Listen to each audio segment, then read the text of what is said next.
this whole time I didn't want to do more because I was content. I was happy. I was fine.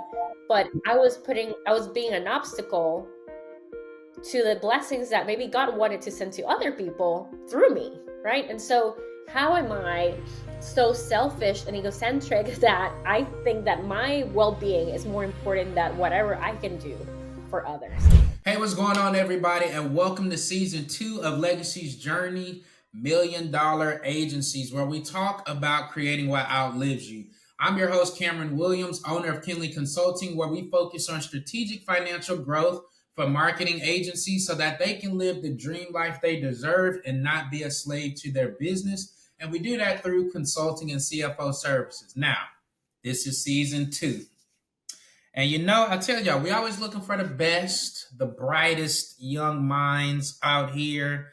And this person right here, I'm not gonna cap. I ain't gonna hold y'all. This is a special person because this person, I don't even know how. You know how they say some things are God things.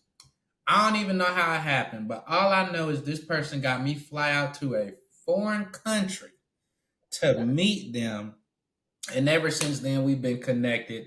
So I'm super excited to introduce to everybody Karen Hite. I'm going to let her introduce all of the wonderful and amazing things that she does. But I'm just going to warn y'all, she's going to be super humble, going to kind of, we just do. I'm telling y'all right now, she's fire. And yes, you may have recognized that her husband was the first episode of season 2. That's her boo. That's her baby daddy. That's JC. So, with all that being said, Karen, tell the people who you are, name of the companies, how long you've been in the game, and then we'll jump into it. You're too sweet. And I don't know how we're gonna do this podcast without just like cracking jokes. Laughing. But I'm gonna try to be serious and just like manner here because like, there's obviously history. But yeah, my background has been in CRM implementation, and now what I get to do is I get to help people, specifically digital marketing agencies, through our mastermind and in all of our educational programs that we have at Committed. I love to figure out problems or come up with like problems and figure out solutions for it. And so I think that's how I've sort of like transitioned from going to the university to get an interior design major to then implementing CRMs to now helping digital marketing agencies. So it has been a journey for sure. Yeah. But at every step of the way, I think that's the one thing that I've seen. And I just love what I do. I get to connect with awesome people. We get to talk more than just business. We get to talk about life, and we get to figure out things in a deep way that makes sense and that leaves a legacy. So I'm excited to be in this podcast for that reason. Now, what she didn't say, see, I knew this was going to happen, y'all. What she But didn't say, she just talked about Committed, which is her mastermind group. yes. Which tell the people about that real quick, so that way they have full context. What does Committed Okay. do? So Committed, we are a mastermind of $1 million agencies looking for true knowledge.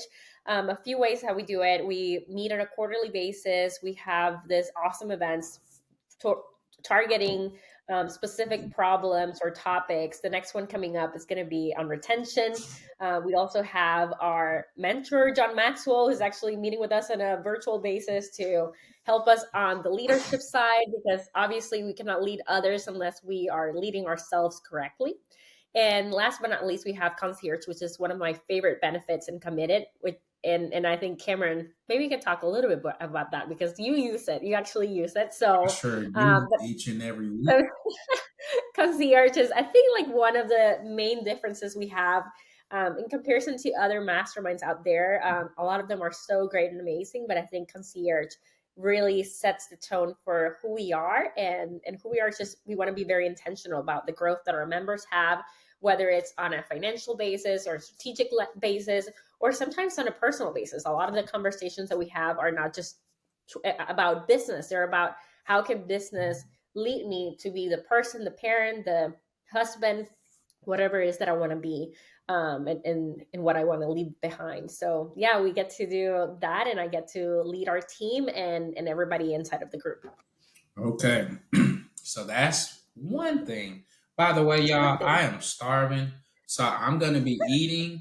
But because of awesome video editing technology, you're probably not going to see it because we can edit it to where when Karen talks with her wonderful glowing skin and long hair, we can focus on her and not me chewing. But I'm going to eat this because my head is starting to hurt. And we keep it real here. So I just had to throw that out there. Love it. Also, I should have brought my food. now back to Karen.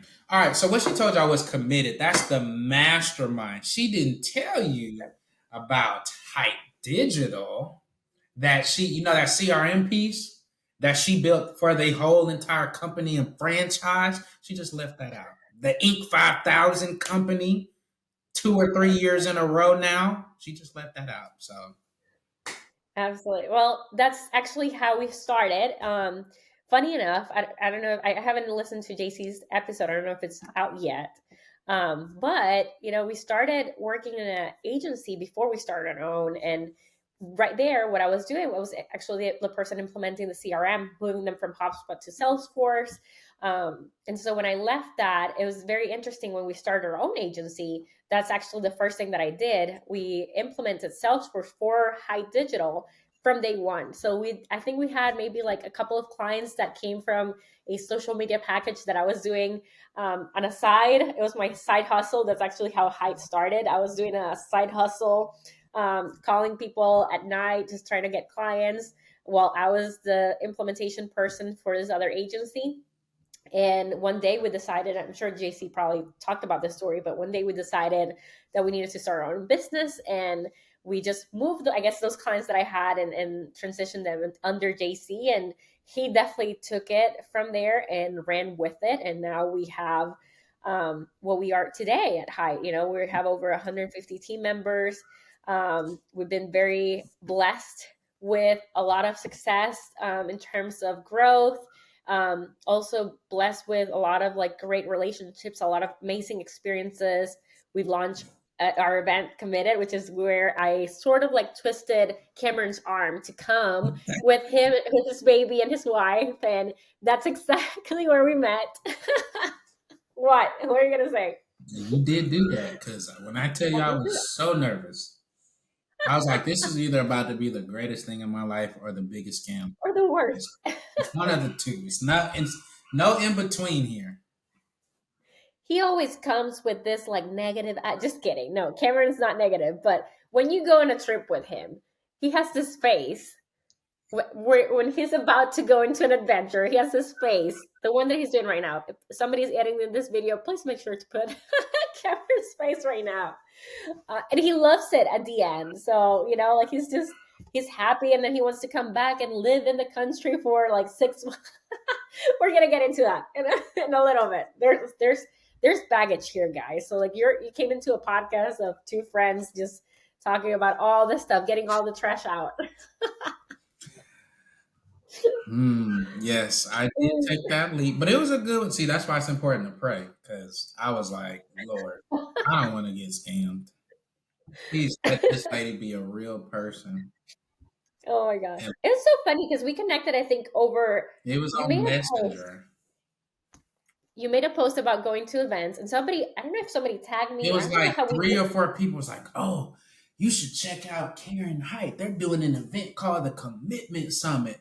And so, you kind of look, you're just like, okay, well, four people say it. So, okay, let me go look at the website. I did. And she immediately like hit me up and she's like, hey, so I saw people tag me. So that means I should be talking to you. And I was like, okay. And so You're she like, basically who are like, you? come to Costa Rica. This is the price. You need to come and you can bring your family. And at first I'm like, easy way to get out. Well, I got a brand new baby. Ah, the baby can fly. You can bring the baby too. And I'm like, nah, this sound good. So I was like, nah, I'm gonna pray about it. Tell me why the next day in church, y'all, I really felt like the Lord was like, yeah. Because I think the pastor said something like, there's something that some of y'all are praying about and the Lord just wants you to do it. I was like, oh man. So then showed up and she was definitely real. She was there, she was smiling, and pretty much the rest is history. So that is a true story. And it was an amazing event. I mean, I still think about, just the the steps, and that was our first event ever in Costa Rica, bringing all these people. It was. There was, honestly, looking back, there's so much liability for us to, like, just, man, we're putting this event for the first time in outside of the US. Like, there's so many things that can go wrong, and honestly, we're just so blessed. Like, all the speakers were so amazing. They were very caring, and loving of the people there. Also the attendees, like, everybody was just very open and willing to share, and I think, like, that's one of the things that continues to motivate us to try to do better in events every time that we put something out. Yeah, I'm gonna go on record and say the best trip I've ever been on. I'm gonna just throw that out there because the place that they hosted at is like this inclusive, like everything involved. You're right on the beach. They had like 8 pools. You got plenty of food, and the food. Oh, the food. Yeah, the food is amazing. Like, Yeah, there's how can you not be happy and collaborative when you're in that type of environment, right? That's that food. we went to test it out, I remember, and we were just like, man, this is the right place. Like, this is exactly where we want everybody to come. And I mean, a lot of people have been to Costa Rica before, but for those that had not, I feel like that was going to be like the best for, I mean, you, right, and everybody. But it was an amazing experience, just like getting them introduced into the Latin culture. Y'all, I'm from Atlanta, Georgia. My grandma is from Mississippi, and the other one is from Atlanta. I feel like you're not gonna really touch us on cooking, but that food, I don't know what they did. I mean, well, I know they don't have all these things in the animals, but That's what Aria says. It's like, it's not plastic, it's actually I don't good know what food. it is, but that's the best food I've ever tasted in my life. But anyway, so there's that. Now, you hinted at your journey about you Yeah, guys got started, you started doing it as a side hustle. Let's go back even further. What was your yeah. relationship with money like growing up as a kid? Because you typically find some people are like either we have parents who had money, so we didn't really feel that, or we had grew up in an environment where we didn't have much, so I viewed it like whatever. So how was your relationship with money? Man, this is a good question, because I feel like it was until this year that I realized how that relationship changed for me with money. So growing up, I come from a third world country, Nicaraguan, Latin culture. I had never left the U.S. until I actually got my scholarship to come to the U.S. for a full ride for 4 years, and then I went back home, right? So this whole time, I honestly never really knew, like, you don't know what you don't know, right? So I never really knew that I was not good, in terms of, like, I mean, not we, and we've been very blessed. My parents, they both worked super hard. They, like, provided all the things that they could provide to us through their jobs. My mom is a doctor, my dad is in the military, so they did amazing. But it was really a cultural shock when I came to the US, after I got that scholarship. And the first time that I remember I saw my friends do spring cleaning, I was like, what is spring cleaning? So, like, I had friends that will literally come and go to their wardrobes. And I don't know if everybody in the US does it, but my friends did it in college. Literally went to their wardrobe and said, this outfits, I don't want them. And, like, they were with tags, like things that they may have just only worn one time. And they were just, like, cleaning. And so, like, there was this piles of clothes. And I was like, what are you going to, so, like, it was just like a sort of like gifting it to, like, the rest of the friends. Like, there was some, like, very um wealthy people, in the university. So, like, that to me, I was like, oh, interesting. People actually do that. Like, they do not wear clothes that they bought, and they just give it away. And so, that to me, I was like, that's very interesting. I guess, like, I'm not all the way, where like, I didn't know. So anyways, so I grew up middle class, I guess, in Nicaragua, but compared to the US, I guess I would be like lower class in the US. Maybe I don't know, in comparison to the salaries. Um, and then I went to university. I graduated.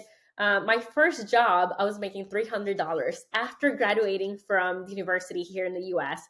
Going back home, $300 for the month. So that was Is a that tough a lot pill. of money in Nicaragua? Because some people don't know No, about the currency difference. sorry, yes. So that's minimum wage in Nicaragua. maybe a little bit over minimum wage at that time. Right now, it would be minimum wage. But coming from the US, and having a bachelor's degree from here and just going back and earning that, you don't need that much money to like have a good life and to get out. Well, like for example, I think um, salary of $2,000 is like very like you live a good life. Um, just to give you guys an idea, but so like $300 was okay, like that's just like a different expectation. But I think like I realized that I don't know if an issue with money, but definitely a different relationship with money as we were growing Hite. In the beginning, when you start your business, you're trying to survive, right? You're trying to like just. I mean, we were trying to pay for our baby delivery. That's really like we just wanted to pay for that, not have to like struggle when the doctor came with the bill. That was really our goal. And then after that, we just like, okay, we want to have a house that is nice. We want to have a car. So like your basic needs are being met. And I remember there was a point when we were growing the agency that we didn't have to look twice, when you were going to pay with your credit card and you're like, man, I hope that doesn't decline. Yes. you Me know, and R was um, talking about that. She's like, you remember those days where we used to have to check the balance every time before we swiped? I do. exactly. So there's a moment, as you're growing that you don't longer have to do that. And when you realize that, like, oh, I do not longer have to think about that. It was an interesting thing for me because I was not longer in survival mode. And I started to question myself, like, what's next? Like, okay, like, what are we going to do? And I went into this sort of like mindset of, well, I'm good, like I don't have any more basic needs. I don't want to be selfish. And I thought for a moment, I thought that growing and trying to do more money was actually like not good. And Really? maybe yeah, for a little while. I mean, that's not JC. So JC was always like, heck no, we're gonna like do this, we're gonna grow this, Yeah, we're you gonna can like, sell it. yeah. So like that's why husband and wife, like having a balance is so important. But honestly, I've never desired to have like multiple homes and do this all this wealth, and that's has never been a goal for me. Um, and there was a moment when I remember JC would like try to push me in conversations about goal setting, the beginning of the year, like what do we want to do? And I honestly got a little annoyed sometimes because I felt like, okay, like we already have enough. Why do you want to continue to push harder and harder? Like what are we gonna do? Right. And so but when I changed that, I don't know if you have any questions on that, by the way. No, I'm enjoying. I Okay. think this is super important to talk about because I think I was just talking with somebody about this either today or last week. Where, to your point, you don't know what you don't know, and then like you just want to get to this goal. So to think of anything bigger, you're like, why would I need Yeah. that? What's the point of me doing that? Is that going to make me greedy? Like, am I just wanting just to want like Yes. lust of the eyes or lust of the flesh, as we use in the Bible, right? Like, am I just wanting Yeah. stuff and more money just to be wanting it? Or is there really something I can be doing with it or some cause I can serve? So I think it's legit. I think it's important. And that's exactly how I felt, and it became a problem, for me, because when you're talking to, especially with what I do, talking to all these business owners, and at that point I wasn't committed, but I was, talking to business owners, and how am I wanting to push them, even if I was talking about an implementation or whatever, how am I pushing them mentally to grow and be bigger if I don't want to do that myself? If I Mm. like, there's just no way, right, for me to do that. And so I started as I was learning more and as we were growing the business, we've always had this mentality of like giving everything back into the business, like give back to the team, give back to everybody that's there supporting us, and making it happen. And the one thing too is I was living, we were getting to these big goals and doing these things that nobody else in the country was doing, right? And so who do you talk to when you get to those moments, when like you're doing more than most people are around you? So it was a very interesting season for me in trying to figure out who I want it to be and what I want it to do. But it was until this year that I actually felt really free from that type of guilt that I still had, because I did get into committed, right? And I started helping people and I started pushing people. Um, but there was still a little bit of that sort of like guilt within me. And I went to this. Do you remember when we went to the dinner with John Maxwell, or that we got invited? JC and I, we got invited to a dinner Oh with yeah, John yeah, yeah, Maxwell yeah. Where I think in in like Orlando. Miami or something. Yeah, Yes, yeah. yes. And it was there. Somebody asked him a question about money, and it just hit me. So like what he said was, you want to be a river, not Yeah. a reservoir, right? And so for me, that was like when talking about money, that for me was really big, because this whole time I didn't want to do more because I was content. I was happy. I was fine. But I was being an obstacle to the blessings that maybe God wanted to send to other people through me, right? And so, how am I so selfish and egocentric that I think that my well being is more important than whatever I can do for others? And so, that opened my mind a lot into, okay, like if I have, if I have what I need, and I'm still not even where I think I could be professionally, financially, personally, growth wise, whatever it is, there's obviously an opportunity there. I cannot put that limit on myself and block those blessings that could be from others. Even if I don't need them myself, like how can I continue to like let that flow to other people? Does that make sense? It does because I just had to have this conversation earlier today. um, because I think to your point, like it's weird to call it pride because you'd be like, well, that's not me being prideful, but it's like I'm just worried about self. Because I got asked that question, like, hey, if you were to hit this revenue goal, what would that change for you? And at first, I'm like, dang, I really don't know, other than I guess like Mm, more cushion. But then after I start really, I'm like, well, no, because I could serve. Like, I want to give away these scholarships, or I want to be able to help here, or give back to my church, or whatever the case.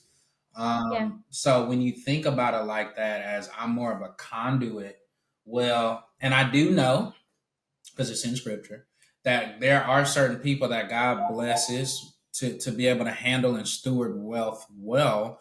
And that's not Yeah. something that he does for everybody. Like there's some people who are never going to make the Inc. 5,000 list, right? There's some people who are never going to have multiple businesses or one that's ever going to just hit 100K.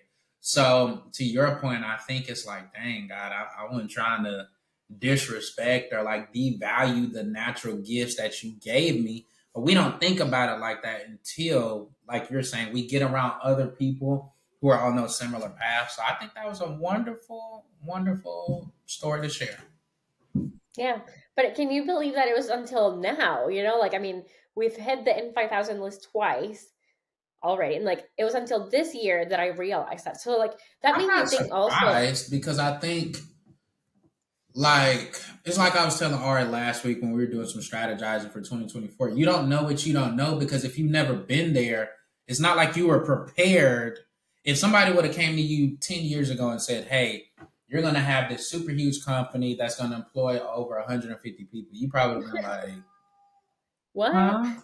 You know, when you were at 20 employees, you were probably Yeah. like, oh, this is awesome. Like, this is great. You know, so I think, like they say, it's newer, deeper heights, new levels, etc. New levels, new devils, whatever. I think Yeah. it's the same concept. Like, you won't know what. It's easy to say, well, if I just make $1 million, like everything's gonna. No, it's a whole different set of $1 million problems. Like bigger It's a team, whole better different fulfillment, thing. different sales process, different team stuff. When you get to 5 and the 10, and then past that, like each level has a different set of problems. So I think as we continue to grow as people, like there's always going to things we be things that we continue to learn about ourselves and challenge, and some of the stuff God just wants to uproot that and replace it with better. So it's not a shock to me. Well, it made me think of how many business owners, are going through the same thing, right? Like not like people, most business owners don't grow knowing all these things unless they have had some like great mentorship in their families. So it's just like something to talk about, and that's something that I've learned, to do is anything that I get, how can I share it with others? How can I, whether it's knowledge, whether it's, a strategy, whatever it is that I feel like works and that has helped me, that's sort of like the mentality. Cause, just going back, I want to be that river. And so, yeah. All right, cool. Now, that brings us to the next question. So now you've, like you said, being a river, not just hoarding it all. So let's take it back a little bit. So when you made your first sale, so whoever was the first committed member, because I know probably gonna stay uncommitted since you think JC did Yeah. right, which is fair. So by the way, I'm just gonna throw out there that means multiple $1 million agencies. I'm just saying. Anyway, Yeah. so when you made your first sale and your biggest sale, so two different ones, how did that make you feel? Because I know for me, that very first client I had, which was like $125 a month, you couldn't tell me Wow. nothing. I was like, somebody wants to pay me. Let's go. Right? Versus now I'm like, $125 the hourly rate, So Yeah. what was that feeling like when you made your first sale versus your biggest sale today? Honestly, I don't think I remember the first sale. Weirdly enough, I don't remember the first sale. Like I remember like we had a different people doing implementations, and so it was an interesting transition into the mastermind, because it wasn't like, oh, I just got a service out of nowhere, no clients. I had already clients doing another service, and we just like sort of like started adding this, and then we removed that service. But I do remember the first time that I sold somebody at a different revenue bracket, so like or a different package or pricing. I remember we were charging, I think we started charging the mastermind around 700 or 750 or something like that, or 500, something like that. And then I remember when I got my first pay in full year for 10K.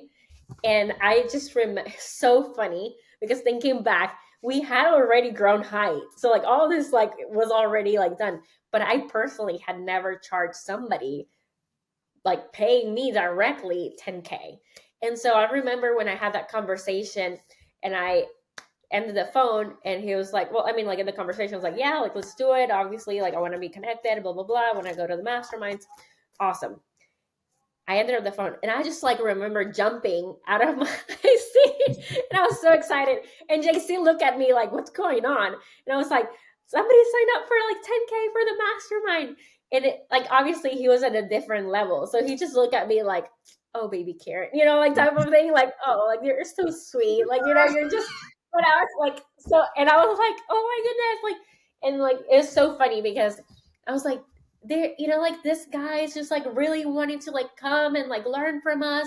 And I think it was until then that I realized what we had going on at Height, Yeah. when I saw somebody else, weirdly enough, and this happens to every business owner, somebody else was putting more value into my business at 10K, right? But that to me was more value into my business than I realized. Yeah. And that to me, like, so the first emotion was excitement, of like selling, a 10K package. But then I realized when I saw JC's, of like, oh yeah, that's awesome, that's great, Karen, like go for it. I realized, man, like i I am definitely not valuing my experience, and everything that we have gone through enough that 10K is exciting to me, like in that same moment. So like it was so surreal to think about, somebody like getting excited about a new pricing structure, and then like disappointed also that like, oh, I could have done better. Isn't that weird? It is. It is. It is. But it all happened at the same time. And since then, I mean, like now obviously the committed is at 40K now with John Maxwell, unless we're doing like a special or something. But it's, yeah, it's crazy to think You're that. right and that and she did just casually name drop John Maxwell. that is what she just did. So well, he's our mentor, so like something to be proud about, right? Like I how agree. how do you feel about those sessions that we're doing on a monthly basis I with him? mean, the guy, like those wise old sages, like Yoda or something, like that's him. He just sits there with he got an answer for almost everything. And it's just so calm. It's like, dang. Okay. Like, All right. everything's So gonna be to okay. your point, now you grown because committed is now what, 2.5 or 3 years old? 2 years old, yeah. So Yeah. now, of course, how have you grown this specific team? Because I know JC talked a lot about height, how you've Yes. gotten to the 150. You guys are Yeah. super infamous for your video. Matter of fact, just touch a little bit again on the video submission process because I've never seen it, but it's amazing. So touch on that, and then how you growing your team with committed. Well, as you're growing your business, and this strategy can be applied to any business out there, but one of the things that we realized is that we needed people that could figure things out. We were not going to give them all the manuals of all the things and follow the script so you can do your job. A lot of it had to be, unless you were doing the strategies right for digital marketing and things like that, but a lot of the things in terms of management, and as you're growing, you need people that are able to figure things out, that are able to like go and get the answers or get the connections and do things like you would. And so for us, what has really worked is the video of awesomeness. What it is a through your hiring process, what we do is that we have a first meeting that's normally about 15 to 20 minutes just to like understand what the position that they're applying is, like what the expectations are, a little bit about the role, just so they have an idea of what they're applying to.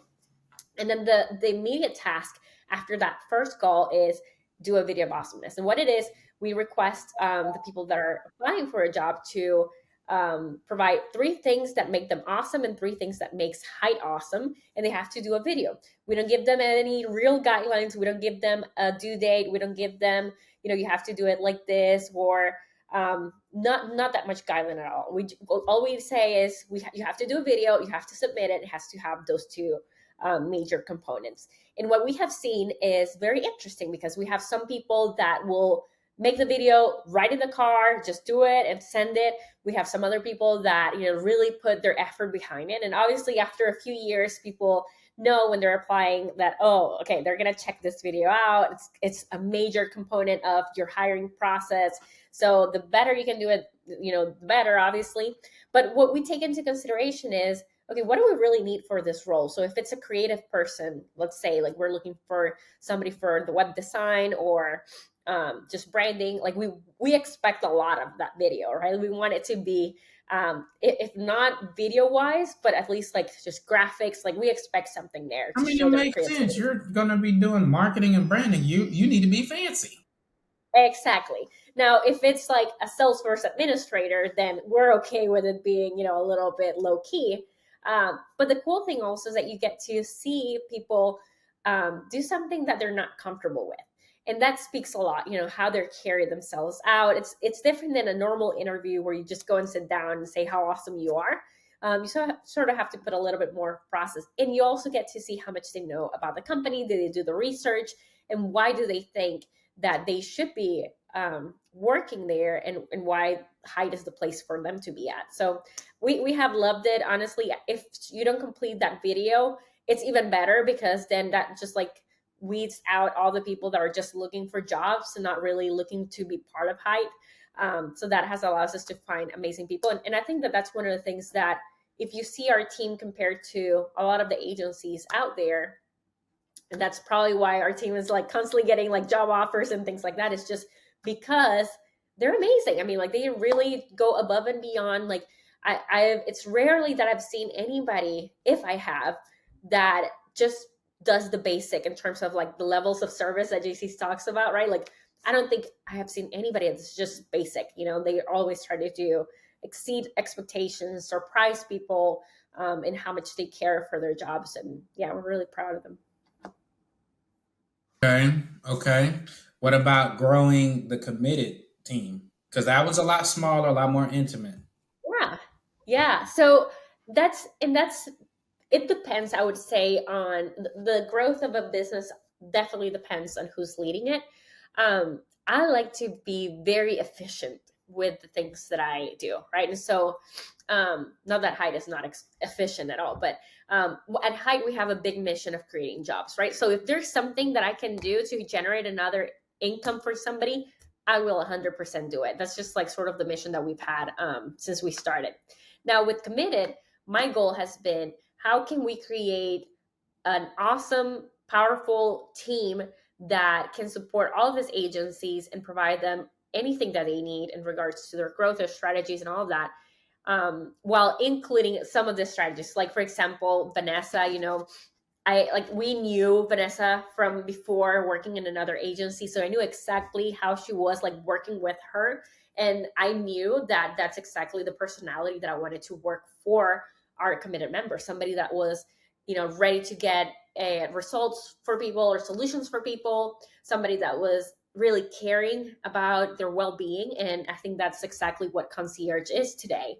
Somebody that's really looking out for everybody. Mafra specifically, when she started, she came from I think a graphic design background, so she really didn't know anything about GHL or copywriting. And the cool thing has been just developing these people into doing new things. I mean, Vanessa, for example, concierge, she just spoke out at our last mastermind, and that was definitely out of her comfort zone. But we continue to push things on, or push people, like how you can continue to grow and develop while still keeping a smaller team for Committed that serves people. Do we have an Olivia sighting? Yes. I'm like, I know that motion. That's the. I'm like, that's so funny. Yeah, my sister's getting. It's okay. That's so funny. Only true parents know exactly I what's knew happening. immediately. I saw that shoulder. I said, Olivia came in. All right. Now, and I forgot to ask you this, so feel free to switch the subject. But this question was, so your current CFO, which for you probably is JC, but Yeah. current CFO or accountant, how are they helping you to grow the business? Like, what are some of the cool things they're doing or suggesting to help you reach your goals? Maybe it's out of the box. Like, what are some of those things that another agency can say, like, ooh, I never thought about that? I think for us, and JC definitely handles this conversations more with the financial side. But what I've learned through conversations and being on the board of Hite is just keeping you focused on the things that really matter for the business growth and not what you're feeling at the moment. I Yeah. think we tend to confuse emotions with when we're making decisions. The emotional side comes into play too much sometimes, and for us, it definitely is that way. I mean, we're very emotional people. We love to, maybe like an extent that we shouldn't sometimes. They have allowed us to bring that logical side into the business, and I think those are definitely valid conversations that you need to have with people that are, and crucial conversations that you need to have with people that are consulting you in the business. They need to be able to position things in a way that makes you think. And even if you're going to make a decision that maybe they're not in agreement with, I mean, because it's not always the case, right? Like that you follow every single thing that they say. It's great to have those interactions where you're brainstorming and debating those ideas, right? But I would say that perspective of coming more from the logical standpoint and also providing us insights on what other businesses are doing. So I love, Cameron, like in your specific niche. I mean, you're very niche down into agencies, right? And the beautiful thing about that, instead of talking to any accountant or any like financial strategist person, is that you understand what's happening in the industry with other businesses that you're consulting and supporting every day. Facts. And that's very different than having an accountant that works with businesses as a whole, because they will not have the wholesome perspective on, yeah, this is actually a trend in this industry and you should be okay. You can like breathe, like it's okay. If you have like, if you're seeing that the sales are not increasing as much, or that this is the percentage of churn that you're having in clients, like that perspective is so important, and that's why I think it's so valuable that you decided to niche down in your services. Yeah, I got lucky because I think my mentor recommended. Because believe it or not, I used to try to do recruiting firms, and for whatever Interesting. reason, it didn't work. And I went to my mentor, and I was like, I need a niche. She was like, why not marketing agencies? I was like, why should I pick marketing agencies? And she was like, well, if you look at personalities, you're very similar in that they're more low key. They're typically on the younger side. They're willing to learn. They're typically more open. And so I was like, Okay. well, we can try. She was like, yeah, it ain't like you getting married to it. Do it for 6 months and if not, Yeah, switch. But yeah, we just went all that's in. And awesome. to your point, I do think that that's super important because it's a lot easier when I don't even know how many people we have that do SEO, but I think maybe 12. It's easier to say, hey, they're doing this, or we have a couple of people doing ads. Hey, I don't know why you're doing your ads like this. Why not just, if you're going to charge them 3K for ad spend, if you only spend 500, then you just net the 2,500. Versus, I think we have one client that was like, well, no, if they gave us 3K, we're going to spend the full 3K. And I'm like, that's cool. You just need to be aware that that's not the norm. Yeah. Everybody else I have does it. So I think that does help there. So good point. Good point. Okay. Next question. What Tell would you me. say has been your best investment that's given you the best ROI today outside of being married? Because I'm Oh, not going to give you wow. that easy one. The best investment. Like I just had Best. somebody say because they're in video editing, they just dropped like 10 grand into like new cameras and updated computer that's faster, etc. So I was like, okay, it can be a thing. It may be a course or a mastermind or a group. Yeah. I think for me, this is not probably an investment because it's not like actually put in money. Maybe, I don't know. When I was doing Salesforce implementations, I actually got in the business that I was at pretty far where the owner of the business wanted me to become the CEO of the business, right? So like focusing on implementing Salesforce for other people. And I got pregnant. So I got my second pregnancy with Sebastian. And at that time, I decided I needed to make a decision, really, right? Because I was working like long hours and I was doing a lot of the stuff, and leading it would be like just a lot more work than probably. And I was traveling to other countries because I was in the U.S. and then Latam. So there's a lot of time that I invested outside of Nicaragua, and just like it was a lot of work. And when I decided to go into a different route and like go into like digital agency hacker, because that's where we started doing the implementations for other agencies, that to me was a big, I would see it as an investment in my family. um I declined, a position and probably a good professional route in the thing that I was most experienced with, and decided to like, okay, I'm gonna go into another route. It's gonna be more flexible. I'm gonna have more time. I'm gonna be probably more of I wasn't an owner at that point, actually. I just started as a worker under David and JC, so as a team member, just trying to see what I would do. And then obviously that has transitioned to now being the CEO of Committed. And so I think that break that I took from like, hey, I'm not going to pursue that, but instead shift my whole professional career into doing implementations in high level and then moving into the mastermind, I think was probably one of the biggest investments. It has changed completely my mind in so many topics like money, right? That we just discussed. I don't think I would have changed my perspective on money until that conversation with John Maxwell, until I was in that room with other 20 people that, were like, we had people that were just coming from a speaking gig with 3,000 people, and this person, like, just so many, like one person was like getting so cool, he was getting people out of Pakistan, out of slavery in Pakistan, so like he like fundraises all the, like, so crazy, so many crazy stuff like that. It wasn't your like normal like entrepreneur like game changer. It was like they were changing lives in that room, right? And so for me, I think this has been my biggest investment, just being able to take a break from that, what I thought was the route to go, shift it and just like listen to what God wanted me to do at that point and be okay with it. And now just being part of something that's way bigger than I am. And I don't know, how big it's going to be. So, yeah, I'm just really grateful for where I'm at today. Okay, speaking of today, how would you Yeah. say your definition of success has changed from when you started to now? Because Yeah. I know for us, it was like just pay the bills. Like, I don't care if Yeah. you net zero, make enough money to pay all the bills and have groceries. Versus That's now, exactly. it's like make sure the girls can have different experiences than we had. Make sure there's some cushion in the bank. Make sure we're giving back and serving others. So, how has your definition of success changed? I think it's so funny because my definitions of success was very similar. In the beginning, it was definitely getting the baby delivered, just making sure that we were able to pay for those bills, that we had, enough food and money, and all of that good stuff. So just making sure that we had the basics.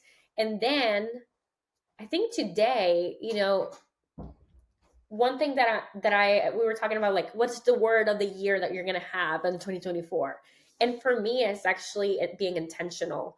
I think today my version of success is going to be more about how I'm spending my time, who I'm spending my time with, what I'm actually doing when I'm working, when I'm out about, when I'm alone in the house, when I'm alone with my thoughts, just being very intentional around everything. And that to me is success, the fact that I can decide, hey, whether, like, I think money is a component of success.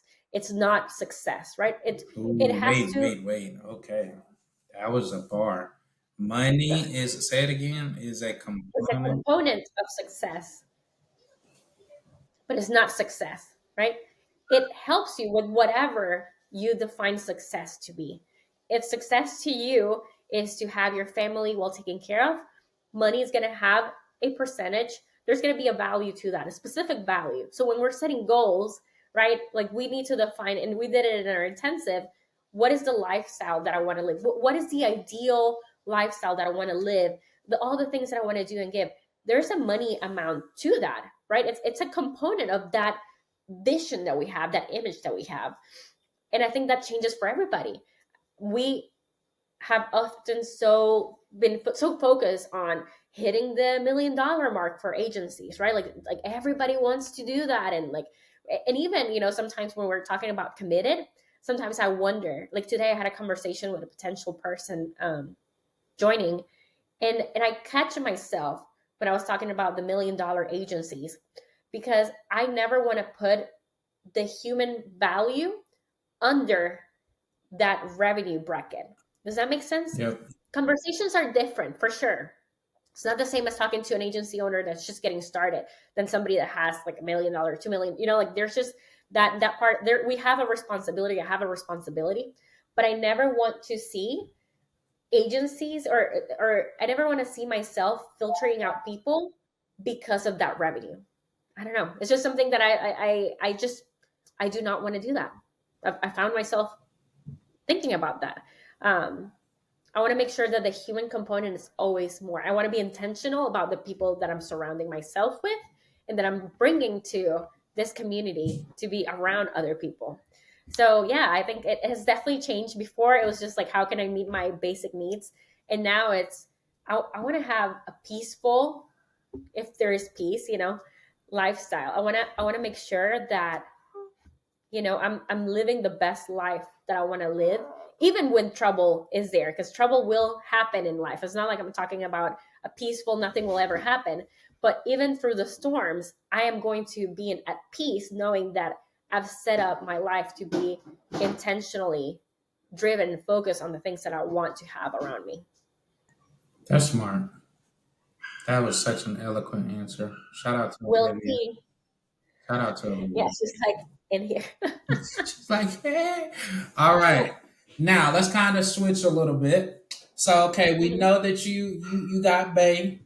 And of course, you mentioned both kids. So, what are some of the things that you use to connect with your family during the week, or throughout the month, just to try to keep some sort of balance? Because I mean, essentially, you got JC not only helping run Hype, but you're running Yeah. Committed. You guys got Digital Agency Hacker. Then you guys have your own personal projects that you're working on. So, in balancing those 3 to 4 businesses, how do you stay married? Because aren't y'all over 10 years now? Yeah. 10 years. Yeah. Yeah, so I think we're like going that's in to today's 11. culture, that is a long time. I know. Our marriage is the longest marriage there is, the first marriage, the first longest marriage there is in JC's one side of the family. So, Amazing. I feel it because that's how it is on. One of my sides, RA side. Yeah, yeah, that's pretty crazy. All right, give us the tips. We So, want to know how to do it. so tips. Okay, so since we started, like since we had Olivia, we always do Friday night dates. That's to us is like religiously, like we have to do something, even if it's just like going out to get food and then bring it back. Like we have to have that time. The other thing is we try to stop working at 4 or 5 p.m. up until 8. We try to have like a no phone type of time there, Smart. especially with the kids is so important just because like they want your attention. And also something that I've done is I after 4 o'clock I've trained my brain, even though it's so hard to do, to not bring any business conversations into our home. I that was so hard for me and might not be hard for other people, but just like, oh man, like when we were in our downtime, I was like, oh, I could totally talk about this with JC because we don't have the time to talk about, business stuff in the day to day. He's like in like 17 meetings a day. Literally, the guy has 15-minute meetings. Like if you have seen his calendar, it's completely nuts. And so like people think like, oh, you're with him, like you're probably talking about business all the time. No, we don't. We actually like it's so hard. I have to make an appointment. I have to make a meeting in his calendar to talk about business stuff. So yeah, so like that's one of the things that I've learned to train my brain on, just because I saw me taking away his peace. So like at downtime, I would bring something about business, even if it was a question or an idea, and he would have to like go back into that like business mind. And I completely like saw his face like shifting, from like, okay, I was relaxing and now I have to like think about this. And that has been really helpful for our marriage, especially when you're working with that person. Like we don't work next to each other, but we do work in the businesses together, in terms of like we're aware of like things that are happening or conversations. And so that's really helpful. So I make sure that I stop myself from bringing stuff that could be business related in downtime. So then, when do y'all get a chance to talk? Because if his calendar's full and yours is full, like when do y'all talk about business? Because I know it's important. I know. Well, it's so funny because I will be, like, when do we do that? Like it would be in like little breaks that we have, or even lunchtime. So like lunch is like still game for us to talk about business, but dinner is not, for example. So it's very little time. But Interesting. Okay. yeah, Okay. it's Okay. very little. So, do you guys have like any special thing you do? Like, we do pancakes. Like, do you guys have like a ice cream Fridays or Taco Tuesdays? That's actually something we want to do, start like a tradition here. Well, we're in the US. There for a little while, we were doing ice cream Wednesdays. And then we changed that up because we went to the beach and there was no ice cream to get at the beach because we were in the middle of the jungle. Um, so I don't know. We just do random things with the kids, but we try to do an activity. But I do want to have a tradition, so I'm looking for that. So I guess I'll come back to you with that one once we figure that out. That's cool. That's cool. Yeah. Okay. What are 2 or 3 things that you would contribute to your success? You talked about coming from humble beginnings, going to college in the US. So, what are 2 or 3 things that you would say, like, if I don't do these, then it's a good chance I'm slapping everybody that day and I don't want to talk to nobody? I think things that I have done, I think it's always like being very personal about the relationships I'm building. That's just something that has like worked for me. Um, because I know that I am going to be like very personal about the relationships anyways. And so like from the beginning, I tried to like be very like upfront and open, and just as close as much as possible, like build as much rapport as possible. And I think JC is the same way. Like he's talked about, levels of service and like how do you continue to build those relationships. That's definitely something that we're big on. Um, Looking back, the things that make me, I think me in terms of business that help me out has been to like also not follow just like the trends. Like I feel like a lot of people try to keep business and the personal stuff separate, and for me that doesn't work. And so like I bring my faith, I bring, like my family, I bring like my business failures, I bring everything that I have, not just like the pretty side of the business. And I think like that just creates a more realistic perspective from people. If I only showcase like, oh, my pictures, with all the speakers that I have in my event, and like my beach house, like, and like it's just like there's just And the so many three opportunities, outfits you wear every day. every outfits, there's so many opportunities to like put a face Yeah. that we've had, to put a face that it's not the reality. And I think we have a responsibility as we're leading other people, if we really want to be leaders, is to disclose as much as possible, what really happens in business. And I think it's a hard thing to do. It's not for everybody. I know that in the mastermind, I was like in tears when JC was like sharing some of the stuff that we have gone through this year. And it's very uncomfortable, to like put yourself in a, okay, I'm here naked pretty much, just like disclosing everything that we are and that we go through. But I think hopefully that allows other people to have a more realistic view of what business looks like at this level, and then also encourages people to have deeper conversations than just on how much you're winning in life and business, because most of the time that's just a tiny bit of that whole iceberg that we are really going through. I feel it. So transparency, humility, being open with your story. I mean, you can't beat that. I told y'all she was gonna be fine. Anyway, all right. Last two questions. What has being a business owner taught you about yourself? mm. Oh man, Mm, yeah. yeah. So I have learned that I I love to have a plan. I am that operation person, like through and through. Like I just love that. The vision side, I don't enjoy that. It's actually a burden to me when people try to like. Really? It's so interesting. I know because I talk to visionaries all the time. But just me creating that vision, it takes more energy than just like, okay, you have the vision, this is exactly how it's going to be mapped out. So that's why I actually enjoy talking to business owners, because I can see, okay, that's what you want to do. Awesome. These are the things that are going to go wrong or the obstacles that you're going to face. And these are the things that you need to put in place. And so my brain is already working on that, but I need to have a starting point. And so like I've just realized that in conversations. And another thing that I've realized is that you need to identify who is who in every conversation. Um, Ooh.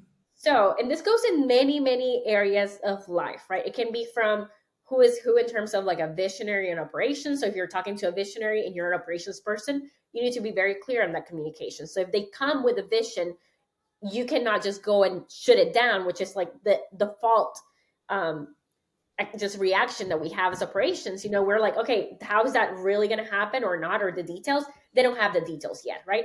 And also who is who in that conversation, also of like understanding that the values that I have can be very different from the values of another person, That is awesome. and the way, right, and the way they interact with each other, I may trigger them in some ways that I would normally not think that I'm like triggering them. And they can trigger me in some ways that they wouldn't even think about. And so I try to be very intentional, again, the word, right, of like, how am I interacting with people, and how my words, we have to be cautious with our words, right? Like what's Yes. the scripture in the Bible? And so like just being very intentional about how we're communicating, and and and I think having curious conversations is one of the things that we have changed at Hyde. Instead of open communications, curious conversations, making sure that what we're sharing, are you understanding it the right way? Am I explaining myself? What do you get out of like this thing that I just said? Did the message convey all the way to you? um I think those are the main things that I've learned, and has served me a lot in this later years of our career as we continue to interact with people, because I know that my personality as a default is to give it all. I know it, and that can be a blessing and a curse for people like us, right? And we've talked about this, right? We're gonna do the Yeah. extra mile. We're gonna go and do that. And it's as a default, that's just our brains are gonna work that way. We cannot expect that from other people. And the more we are understanding that their values are different than ours, and the reasons why I do my actions are to fulfill, the things that I know that I was sent to do here. They're just like completely different things, right? I don't need to have those expectations. And so hopefully that serves somebody that's listening this to have a Yes, because better life. okay, last question before we wrap it up. If you could go back to your high school self or fresh out of college self, what, and you know everything you know now, like you know you're going to be where you are, married to JC, two kids, etc. What would you tell high school Karen and college Karen? I think I would tell my previous self, knowing what I know now, that I just need to have faith, that everything's gonna be okay. I know I didn't date much, I was just like, I don't know, I just didn't used to date much. My dad was in the military, and so I I dated once I had my first boyfriend. That's a whole different podcast, but it was definitely a relationship that I shouldn't have had, you know, and affected many ways of who I was. And thank goodness for God's grace that just took me from where I was and put me where I'm at today. And I'm just so thankful for the husband that I have, and the family that we've created. That I just have faith in the process, not try to attach yourself to other people to see your value in them or what they say that your value is, Mm. and have faith that God is going to put you in the right place no matter where you're at today. So even if you're in the darkest path or the darkest point in your life today, that is exactly where you need to be, knowing that God already has a plan for you. It's okay. It's going to be okay. You just have to keep moving forward. And I think that that's exactly what I would tell her. What if I told you I just had this conversation last night with somebody crazy? Anywho, all right. Well, Any we know that you're busy saving the world, helping 50 million people. So this is the end. What we want you to do: tell people again, name businesses, how they can get in touch with you. Like, what's your best platform or email or whatever, so they can reach out to you. Who you help, who you want to serve. If they want to send people to you, or they themselves want to join what you have going on, this is your space to do all of that. So you have the floor. Perfect. I'm Karen Hite. I help digital marketing agencies get to the goals that they need to get, achieve the things that they need to achieve, all through keeping a stable family, stable mind, and just a stable personality and person, just keeping everything intact and continue growing to the best self possible. I love doing that. So if you're looking to be part of a group that encourages you, motivates you, keeps you accountable on the things that you want to achieve for your business, for yourself, and for your family, reach out to me. I'm on Facebook and Instagram, the Karen Hite. And you can also reach out to me and JC actually on our website, theheights.com. This is not, we just hit a million. This is, we've done that consistently over X amount of time and are still growing. We didn't even get into the franchise model, which y'all want to know about that one. Check JC's episode. But the point is, I would strongly advise: A, it's a business expense. B, you'll get to meet different people. C, you get to travel, which is another business expense. And D, you're going to get help from people. And I'm learning this, like, there's nothing wrong. JC says it's nothing wrong with getting wisdom from everybody, but you need to just be very aware of the perspective and lens you need to receive it. So it's one thing to talk to somebody that may be a step or two. Like if you're making 300 grand and you're talking to your buddy that makes 500, it's a completely different thing when you make 300 grand or 500 grand and you're talking to somebody that makes 10 million. That's a different level. They've done it. They're not going to give you theory. This is what we did. We got SOPs. We got case studies. We got a whole team. We could tell you ABC. So I would strongly suggest that. Of course, if you're going to tell Karen you want to do one, tell them you heard about it on the podcast. So she's like, "Where'd you come from?" So that way she Yes, can, please tell me. yeah, she can be like, "Oh, Cameron messed that whole spiel up. Let me tell you how it really works." So you guys definitely check them out, theheights.com. Connect with them. They're on social media. Any last words before we end this? I just want to say thank you and thank you for everything you do, you and Ari. I know that you guys are a combo team, and we're really grateful for. You're like, what?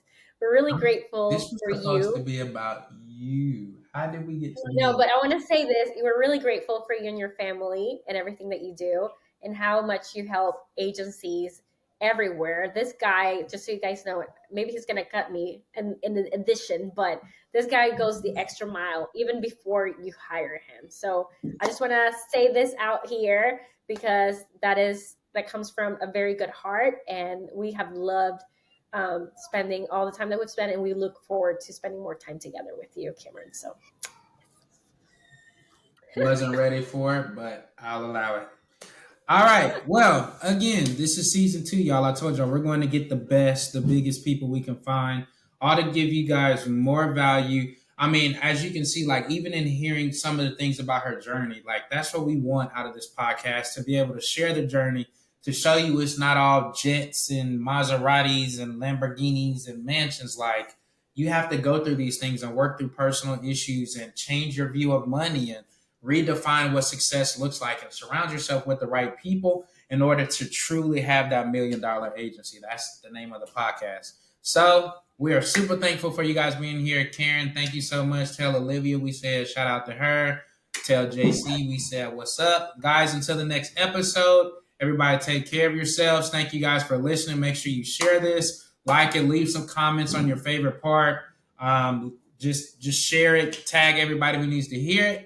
Until the next episode, see you guys. Take care of yourselves. Peace.